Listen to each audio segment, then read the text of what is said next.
ప్రియమైన ఆత్మీయులారా అందరికీ నమస్కారం. మనిషి జీవితంలో 3 స్టేజెస్ ఉంటాయి. ఒకటి శారీరక వికాసం, మానసిక వికాసం, తర్వాత హృదయ వికాసం. వీటితో పాటు ఇంకొంచెం మనం లోతుల్లోకి వెళ్ళినప్పుడు శక్తి వికాసం జరుగుతుంది. వీటన్నిటినీ కలగలిపినప్పుడు దీన్ని కంప్లీట్గా ఏమంటారంటే జీవిత వికాసం అంటారు. ఒక మనిషి జీవిత వికాసం జరుగుతున్నప్పుడు మూడిటి కోసం అన్వేషణ అనేది జరుగుతుంది భౌతిక ప్రపంచంలో. ఒకటి విద్య, రెండవది విజ్ఞానం, మూడవది జ్ఞానం. పూర్వకాలంలో విద్య ఎలా ఉండేది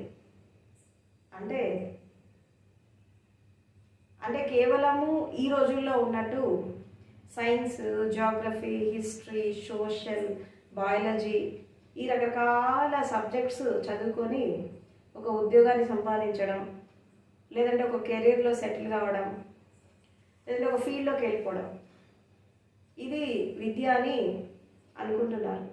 కానీ పూర్వకాలంలో విద్య అంటే ఏంటంటే అన్ని కళలలో ఆరితేరడం, అంటే సర్వగుణ సంపన్నులాగా ఉండడం. అంటే మనకి ఇప్పుడు 64 కళలు ఉన్నాయి. విద్యా పారంగతుడు అని అంటారు. అంటే కేవలం సైన్స్, జాగ్రఫీ, హిస్టరీ ఇది చదివితే విద్యా పారంగతుడు కాదు. ఇక్కడ విద్య అంటే ఏంటంటే మనకి భౌతిక ప్రపంచంలో మనం జీవించడానికి అండ్ అదేవిధంగా జీవిత వికాసానికి, అంటే జీవితంలో ఏదైనా సమస్య వచ్చినప్పుడు, ఏదైనా ఇబ్బంది వచ్చినప్పుడు, రకరకాల స్థితులు వచ్చినప్పుడు మనం దాని నుంచి ఎలా బయటపడాలి, దానికి కూడా సొల్యూషన్ చూపించేటటువంటి దాన్ని విద్య అన్నారనమాట.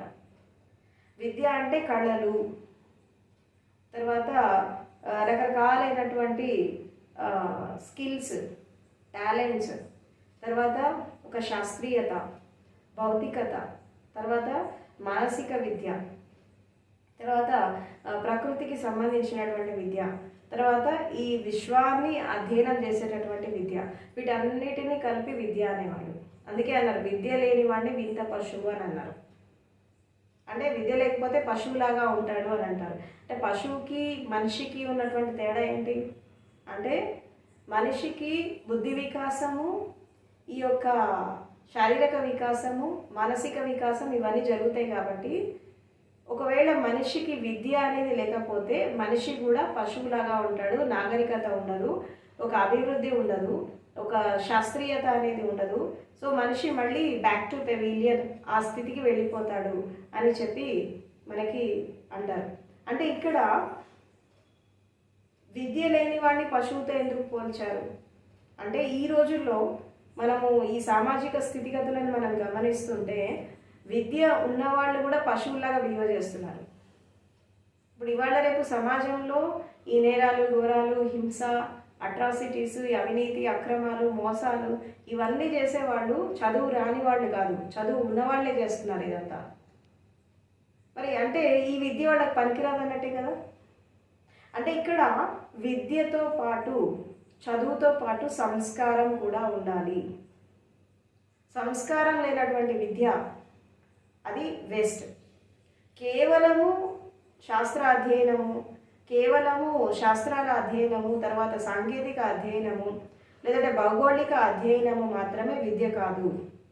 సమాజాన్ని అధ్యయనం చేయడం, చుట్టుపక్కల ఉండే పరిస్థితులను అధ్యయనం చేయడం, స్వయాన్ని అధ్యయనం చేయడము, తర్వాత మన లోపల ఉండే సృజనాత్మకత, నైపుణ్యత, టాలెంట్స్, స్కిల్స్ వీటన్నిటినీ అధ్యయనం చేయడము ఇది సంపూర్ణమైనటువంటి విద్య అంటారు.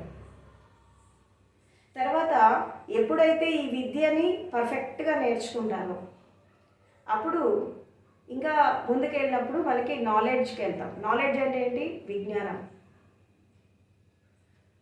ఈ విజ్ఞానం అనేది ఎలా ఉంటుంది అంటే మనం ఎదుటి వాళ్ళని చూసి, సమాజాన్ని చూసి, తర్వాత ఈ గ్రంథాలు, శాస్త్రాలు, ఈ శాస్త్రీయత, సాంకేతిక, ఈ టెక్నాలజీ రకరకాలైనటువంటి వీటన్నిటినీ అధ్యయనం చేసి మనం ఏదైతే సంపాదిస్తామో అది విజ్ఞానం. దాన్ని ఏమంటారు? మేధస్సు అంటారు, తెలివితేటలు అంటారు. అంటే ఒక విధంగా చెప్పాలంటే ఇతరులు రాసినటువంటి గ్రంథాలు, ఇతరులు రాసినటువంటి పుస్తకాలు, ఇతరులు చెప్పినటువంటి సిద్ధాంతాలు, ఇతరులు చెప్పినటువంటి ఫిలాసఫీస్, తత్వాలు, వీటన్నిటినీ మనం అధ్యయనం చేసి వీటన్నిటినీ మనం అర్థం చేసుకొని మన మేధస్సుని పెంచుకొని మన మస్తిష్కాన్ని నింపుకొని మనం ఏదైతే సంపాదిస్తామో అదేంటి? నాలెడ్జ్, విజ్ఞానం. ఈ విద్య ఉన్నవాళ్ళు కేవలము ఈ సబ్జెక్ట్స్ అధ్యయనం చేసేసి ఈ ర్యాంకులు సంపాదించి ఉద్యోగంలో సెటిల్ అయ్యేవాళ్ళు వీళ్ళ కామన్ పీపుల్. వీళ్ళకి నాలెడ్జ్తో సంబంధం ఉండదు. కేవలము చదువుకున్నామా, ఉద్యోగం వచ్చిందా, సంపాదిస్తున్నామా, బతుకుతున్నామా, ఇంతవరకే పరిమితం. వాళ్ళకి విజ్ఞానంతో సంబంధం లేదు. ఒకటి వీళ్ళ ఒక స్థితిలో ఇలాంటి వాళ్ళు దాదాపు ఒక 50% ఉంటారు ప్రపంచంలో. దాదాపు ఒక 0.5% అలాగే ఉంటారు. దాని తర్వాత ఈ విజ్ఞానం కోసం అధ్యయనం చేసే వాళ్ళు ఏం చేస్తారు? రీసెర్చ్ చేస్తారు. అంటే ఒక టాపిక్ తీసుకొని రీసెర్చ్ చేయడము, ఒక సబ్జెక్ట్లో రీసెర్చ్ చేయడము, రకరకాలైన గ్రంథాలను అధ్యయనం చేయడం, శాస్త్రాలని అధ్యయనం చేయడము, తర్వాత ఈ ప్రపంచంలో ఉండేటటువంటి ఈ మేధస్సుని అర్థం చేసుకోవడము. ఈ పుస్తకాల పురుగుల్లాగా ఉంటారు, చదువుతూ ఉంటారు. ఎంత చదివి మెమొరీ నింపేసుకుంటారు, మైండ్ నింపేసుకుంటారు, మేధస్సుని నింపేసుకుంటారు. ఈ విజ్ఞానాన్ని ఎవరైతే సంపాదిస్తారో వీళ్ళని మనం ఏమంటామంటే పండితులు అంటాం. అంటే జనరల్గా ఈ అష్టావధానాలు, శతావధానాలు, వాగ్వివాదాలు, మేధస్సును పెంచుకోవడం, ఇంటలెక్చువాలిటీని పెంచుకోవడం, ఇంటెలిజెన్స్ని పెంచుకోవడం, ఇదంతా పెంచుకొని అహంకారాన్ని పెంచుకోవడం, ఈ అహంకారంతో వేరే వాళ్ళని తక్కువ చేసి చూడడము, వేరే వాళ్ళని డామినేట్ చేయడము, ఇదంతా ఎట్లా వస్తుందంటే నాలెడ్జ్ ద్వారా వస్తుంది. అంటే ప్రపంచాన్ని, గ్రంథాలని, శాస్త్రాలని, పురాణాలని, ఇతిహాసాలని, తర్వాత రకరకాల సిద్ధాంతాలని, రకరకాల ఫిలాసఫీస్ని, రకరకాల తత్వాలని అధ్యయనం చేసి పండితులు అయిపోవడం. అంటే పాండిత్యాన్ని పెంచుకోవడం, మేధోమదనం చేయడం, మస్తిష్కాన్ని నింపుకోవడం, తర్వాత జ్ఞాపక శక్తిని పెంచుకొని దాన్ని 10 మంది ముందు వల్లవేసి మేము గ్రేట్ అని చెప్పుకోవడం. ఇలాంటి వాళ్ళు ఎంతమంది ఉంటారు ప్రపంచంలో? 30% ఉంటారు.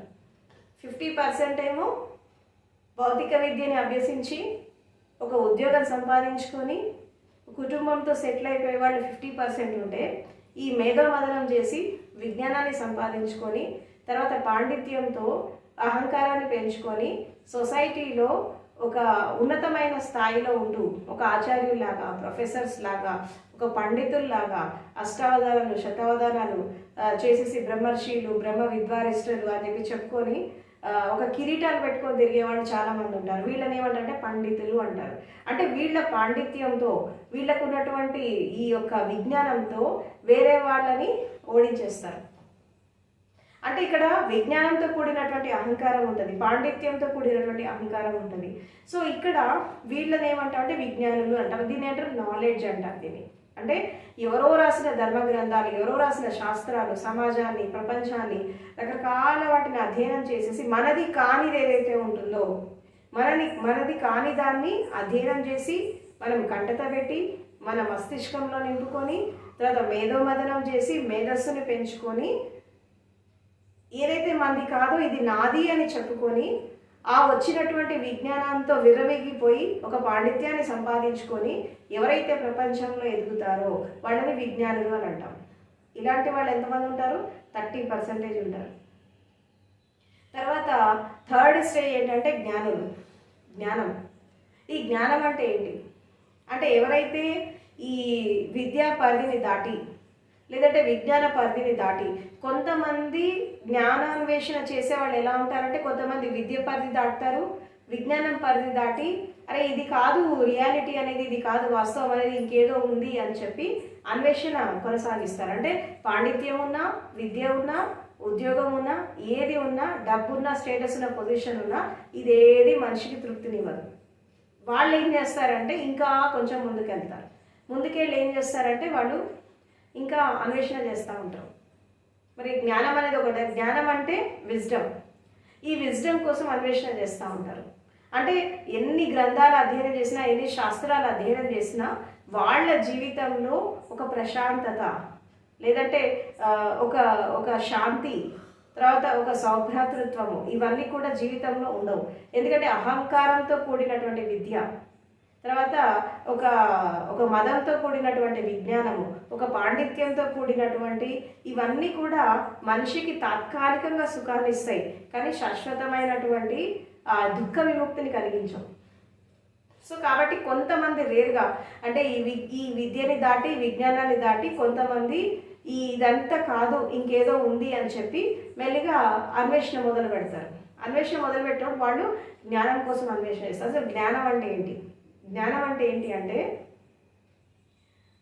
ఏదైతే ఇతరులని గ్రంథాలని అధ్యయనం చేసేది విజ్ఞానం అయితే, తను తాను స్వాధీనం చేసుకుంటూ తనేంటో తను అర్థం చేసుకొని తన జీవితం పైన, తన నడత పైన, నడవడిక పైన, తన మనస్సు పైన, శరీరం పైన, తన ఇంద్రియాల పైన దృష్టి పెట్టి తన లోపల ఉండేటటువంటి అంతర్చేతనని ఎవరైతే మేల్కొల్పుతారో వాళ్ళు జ్ఞానాన్ని అందుకుంటారు.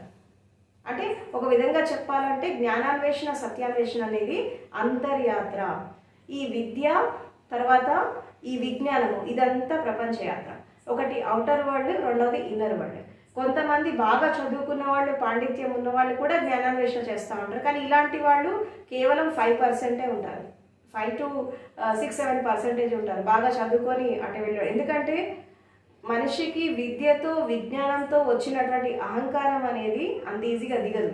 అంటే మామూలుగా డబ్బుతో స్టేటస్తో వచ్చే అహంకారం ఏదో ఒక రోజు డబ్బు పోయినప్పుడు, స్టేటస్ పోయినప్పుడు, పదవి పోయినప్పుడు ఇది పడిపోతుందేమో. కానీ ఈ విజ్ఞానంతో తర్వాత మేధస్సుతో వచ్చేటటువంటి అహంకారం అనేది చచ్చేదాకా చాలామందికి పోదు. కానీ కొంతమంది ఒక స్టేట్లో వచ్చినప్పుడు దాన్ని అర్థం చేసుకొని మారుతారు. ఏది పండితులు మారుతారు. ఎట్లా మారుతారు? వాళ్ళు కేవలం 5% ఉంటారు. ఈ 5% వాళ్ళు మెల్లిమెల్లిగా జ్ఞానం కోసం అన్వేషణ చేస్తారు. అప్పుడు వాళ్ళ గురువు దగ్గరికి వెళ్ళడము, ఒక జ్ఞాని దగ్గరికి వెళ్ళడము, ఒక సాధన మార్గంలో వెళ్ళడము, ధ్యానము, భక్తి, యోగము, రకరకాల మార్గాల్లోకి వెళ్ళేసి వాళ్ళు స్వాధీనం చేస్తూ మెల్లిమెల్లిగా అనుభవంతో కూడినటువంటి జ్ఞానాన్ని సంపాదించుకుంటారు. జ్ఞానం అంటే ఏదైతే మనం అనుభవంలోకి తీసుకుంటామో, ఏదైతే మనం డే టు డే రొటీన్ లైఫ్లో మనము చూస్తూ ఉంటామో అది అనుభవ జ్ఞానం. ఈ అనుభవాన్ని మనం జ్ఞానంలాగా చెప్పుకుంటాం. శాస్త్రాలని, ధర్మగ్రంథాలని అధ్యయనం చేసి మనము మస్తిష్కాన్ని నింపుకునేది విజ్ఞానం అయితే, మనము అనుభవించి తెలుసుకునేది జ్ఞానం. దాన్నే మనం ఏమంటామంటే ఆధ్యాత్మిక యాత్ర అంటాం. జ్ఞానం అనేది, జ్ఞానాన్వేషణ, సత్యాన్వేషణ చేయాలంటే ఇన్నర్ జర్నీ చేయాలి. ఈ విద్య కోసం, విజ్ఞానం కోసం చేసేటటువంటి ప్రయాణం ఏంటంటే ఇది అవుటర్ జర్నీ. అఫ్ కోర్స్ భౌతిక ప్రపంచంలో ఒక మనిషి ఎదగాలంటే తప్పకుండా ఈ విజ్ఞానం కూడా అవసరమే. కానీ దీనికి కొన్ని లిమిటేషన్స్ ఉంటాయి.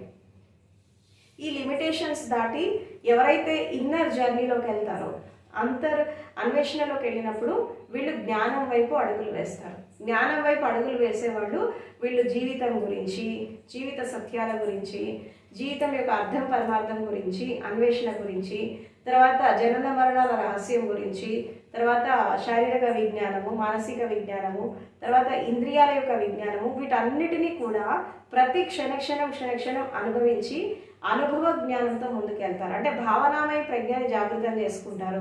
శృతమై చింతనమై కాకుండా భావనామయ ప్రజ్ఞని జాగృతం చేసుకొని ప్రతి దాన్ని ఎక్స్పీరియన్స్ చేస్తూ ఉంటారు. అంటే వీళ్ళు ఏదైతే ఈ ధర్మగ్రంథాల్లో, శాస్త్రాల్లో, శాస్త్రీయతలో ఏదైతే వాళ్ళు ఒక థీరీ పరంగా తెలుసుకున్నారో, ఒక సిద్ధాంతాన్ని తెలుసుకున్నారో, ఎప్పుడైతే అన్వేషణ చేస్తున్నప్పుడు ఇది అనుభవంలోకి వస్తూ ఉంటుంది. ఈ అనుభవంలోకి వచ్చినప్పుడు ఈ అనుభవ జ్ఞానం అనేది మనిషిని మార్చేస్తుంది. పాండిత్యం అనేది మార్చదు, తర్వాత విద్య అనేది మార్చదు. కేవలం అనుభవ జ్ఞానం మాత్రం మారుస్తుంది. ఈ అనుభవ జ్ఞానాన్ని మనము అంతర్యాత్ర అంటాం. ఈ అంతర్యాత్ర చేస్తూ జ్ఞానాన్వేషణ చేస్తూ ఎవరైతే ముందుకెళ్తారో వాళ్ళు ఒక పరిపూర్ణమైనటువంటి స్థితికి వెళ్తారు. సో కాబట్టి విద్య, విజ్ఞానము, జ్ఞానము ఈ మూడింటికి డిఫరెన్స్ తెలుసుకొని మనిషి మొదటి మెట్టుతో స్టార్ట్ అయినటువంటి జర్నీ ఆ జ్ఞానాన్వేషణ వరకు వెళ్ళాలి. కేవలము బయట ప్రపంచ యాత్ర ఎంత పెద్ద పండితుడైనా, ఎంత పెద్ద మేధావి అయినా, ఎంత పెద్ద విద్యావంతుడైనా ఏదో ఒక టైంలో అన్నీ వదిలేసి, విజ్ఞానాన్ని, మేధస్సును వదిలేసి ఏదో ఒక రోజు మరణం వచ్చినప్పుడు వెళ్ళిపోవాల్సిందే. కానీ మరణం వచ్చినప్పుడు ఒక మేధావి కానీ, ఒక విజ్ఞాని కానీ, పండితుడు కానీ ఈ అహంకారం అనేది ఎక్కడైతే ఉంటుందో అక్కడ అజ్ఞానం కూడా ఉంటుంది. అజ్ఞానం ఎక్కడైతే ఉంటుందో అక్కడ మూర్ఛ కూడా ఉంటుంది. ఆ మూర్ఛ ఎక్కడైతే ఉంటుందో అక్కడ లైఫ్ అనేది ఎండిపోతూ ఉంటుంది. ఈ మూర్ఛలోనే బ్రతుకుతారు, ఈ మూర్ఛలోనే ప్రాణం అనేది వదిలేస్తారు. అప్పుడు ఈ లైఫ్కి ఒక పర్పస్ అనేది తెలియదు. కాబట్టి ఇక్కడ ఈ అహంకారంతో జీవించేవాళ్ళు, పాండిత్యంతో జీవించేవాళ్ళు కొంతమంది, ఒక 5-6-7% తప్పించి మిగతా వాళ్ళంతా ఇలా పాండిత్యమే ఫైనల్. మనము బుద్ధి వికాసం చేసుకోవడం, వాణి వికాసం చేసుకోవడమే ఫైనల్ అని చెప్పి చాలామంది అలాగే జీవించేస్తారు. అందుకే వాళ్ళ లోపల మార్పు అనేది రాదు. కొంతమంది, అతి తక్కువ మంది, చాలా రేర్ పీపుల్ అంతరన్వేషణ చేస్తారు. కానీ ఎక్కువ శాతము అంతరన్వేషణ చేసేది ఎవరంటే కామన్ పీపుల్ చేస్తారు.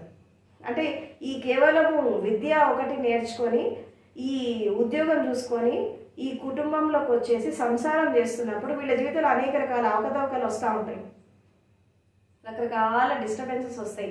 డిస్టర్బెన్సెస్ వచ్చినప్పుడు అరే ఇదేంది లైఫ్, దీనికి మళ్ళీ మేధస్సుతో, పాండిత్యంతో సంబంధం లేదు, కేవలం వీళ్ళకి విద్య మాత్రమే ఉంది, భౌతిక విద్య మాత్రమే ఉంది. తర్వాత వీళ్ళకి ప్రపంచంలోకి వచ్చేసారు, ఉద్యోగం చేసుకుంటున్నారు, సంసారంలో ఉన్నారు. దాని తర్వాత రకరకాల స్థితిగతులు వచ్చేసాయి. దీన్ని చూసి అరే ఇదేంటి లైఫ్ అని అనుకొని మళ్ళీ అంతర్యాత్రలోకి వచ్చి మళ్ళీ వాళ్ళ స్వయం అన్వేషణ చేయడానికి, జీవితం అంటే అర్థం చేసుకోవడానికి, మళ్ళీ ఈ లైఫ్ యొక్క పర్పస్ అర్థం చేసుకోవడానికి వీళ్ళు మళ్ళీ ఇన్నర్ జర్నీలోకి వస్తూ ఉంటారు. ఇన్నర్ జర్నీలోకి ఎక్కువగా వచ్చేవాళ్ళు ఈ భౌతిక ప్రపంచంలో విద్య వరకు ఆగిపోయే వాళ్ళే ఎక్కువ వస్తారు. కానీ ఈ మేధస్సుతో, పాండిత్యంతో జీవించే వాళ్ళు ఎప్పుడు కూడా జ్ఞానాన్వేషణ అనేది చెయ్యరు. ఎందుకంటే వీళ్ళకి తెలిసిందే వీళ్ళు ఫైనల్ అనుకుంటారు, పాండిత్యమే ఫైనల్ అనుకుంటారు, ఈ విజ్ఞానమే ఫైనల్ అనుకుంటారు. దీంతో ఒక అహంకారం వచ్చేస్తుంది, వాళ్ళు గురువులు అయిపోతారు, పేరు ప్రఖ్యాతలు వచ్చేస్తాయి.